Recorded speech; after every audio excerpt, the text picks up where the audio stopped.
పొగ త్రాగుట ఆరోగ్యానికి హానికరం. అవినీతి సాక్షి పత్రిక చదవడం కూడా ఆరోగ్యానికి హానికరమే. చింతలపూడి ఎత్తిపోతల పథకంపై జగన్ రెడ్డి ముఠా ఆడిన అసత్యాలపై ఆధారాలతో సహా సభ ముందు పెట్టిన మంత్రి నిమ్మల ఇలాంటివి బయటపడతాయని వాళ్ళు అసెంబ్లీ ఎగ్గొట్టి ఇంట్లో కూర్చున్నారని అన్నారు.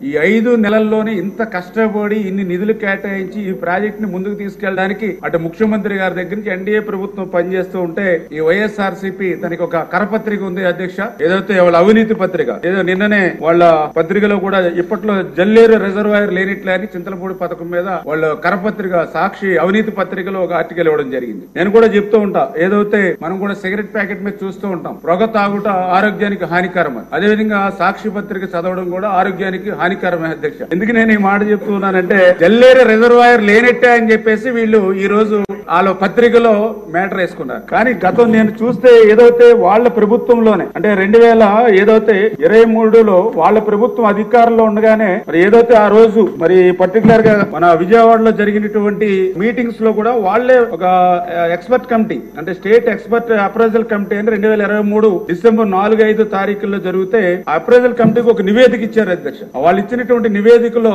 చాలా క్లియర్ గా submit affidavit for stating that no earthen dams and no reservoirs are proposed to be constructed in the project అంటే చాలా క్లియర్ గా దాంట్లో అఫిడవిట్ సబ్మిట్ చేశారు. ఈ చింతలపూడి ప్రాజెక్ట్ లో రిజర్వాయర్స్ ఏమీ కూడా మేము ప్రపోజల్ చేయట్లేదని వాళ్లే ఆ రోజు రిజర్వాయర్ ని ఎత్తేసినటువంటి పరిస్థితి అధ్యక్ష. దాని తర్వాత మళ్ళీ వాళ్ళు గవర్నమెంట్ కూడా ఒక లెటర్ కూడా రాశారు అధ్యక్ష. మళ్ళీ డిసెంబర్ 2023లో చాలా క్లియర్ గా అందులో కూడా మెన్షన్ చేశారు అధ్యక్ష. Jalleru reservoir component is deferred public kept aside as the Jalleru reservoir component exist in the original as well as revised administration approval given by the government. అంటే మేము ఏదైతే జల్లేరు రిజర్వాయర్ ని వదులుకున్నామో దీన్ని పక్కన పెట్టామని చాలా క్లియర్ గా వాళ్ళ ప్రభుత్వంలోనే అఫిడవిట్ ఇచ్చి వాళ్లే గవర్నమెంట్ కి లెటర్ రాసి ఈ రోజు ప్రభుత్వం మారిన తర్వాత ప్రతిపక్షంలోకి వచ్చిన తర్వాత ఇటువంటి బురద జల్లేటువంటి కార్యక్రమం వాళ్ళు చేస్తున్నారు అధ్యక్ష. ఏది ఏమైనా ఈ రోజు ఎన్డీఏ ప్రభుత్వం కృతనిశ్చయంతో, ఎందుకంటే ఈ రోజు ఏదైతే ఈ యొక్క 10-12 నియోజకవర్గాలకి నీరు అందించడమే కాదు అధ్యక్ష,